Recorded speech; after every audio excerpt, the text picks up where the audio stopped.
Have you ever heard the saying, it's not the size of the dog in the fight, it's the size of the fight in the dog that matters?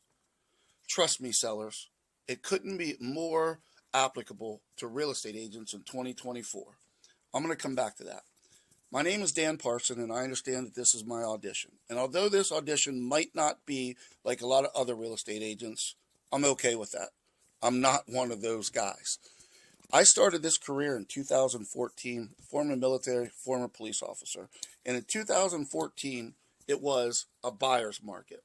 So every day I made 400 phone calls to people trying to sell their house called expired listings, and I relisted those houses. And I was considered an agent that could sell houses that other agents couldn't sell. And that was very valuable in 2014 up to 2017. But now any agent can sell a house. So now my claim to fame is a little bit different. And I'm going to start by asking you this. What is a real estate agent's job? And most people say to help people buy and sell real estate. And although that's at the core true, a listing agent's biggest job is to build value. Most realtors don't get that, and they never get the second answer.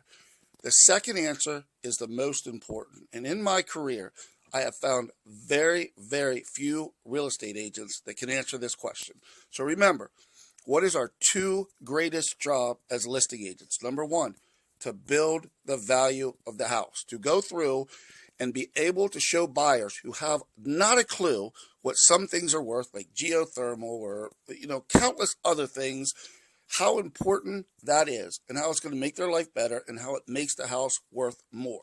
That's the first part. Once again, the second part is something that most agents never do. They don't reap that max benefit. Do you know why?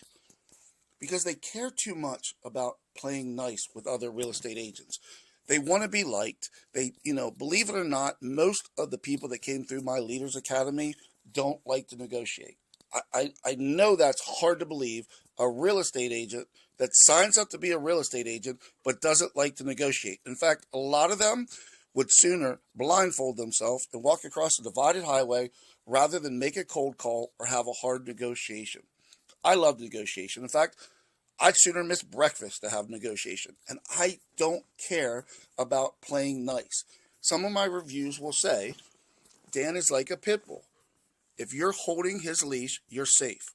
I won't bite other people just to bite them, but sometimes other people need bit if it requires me to do so to protect you or your money or your interest. And I'm ready to do that.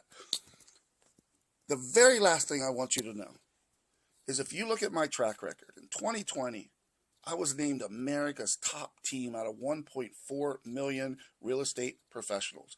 Considered a guy that could sell houses that nobody else could sell. And I learned year after year and 400 phone calls a day why houses sell. And I also learned how to build value. I am extremely competitive. I love to win. And here's my tip, that even for some reason, if you decide not to pick me, I'm still going to give you a tip that will make you 1 or 1.5% on your house.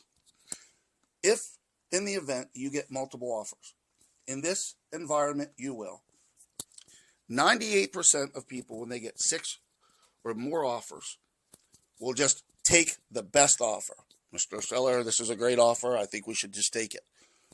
No. That's them trying to be nice. Take the top 2 offers. Call both of those buyer agents back. Be like, listen, you made it to the final 2. I need your biggest and best. We're on the home stretch. Give me everything you got. And I promise you, they will come up $4,000 to $8,000 or more. I'm Dan Parson. Good luck selling your house. I'm here if you need me.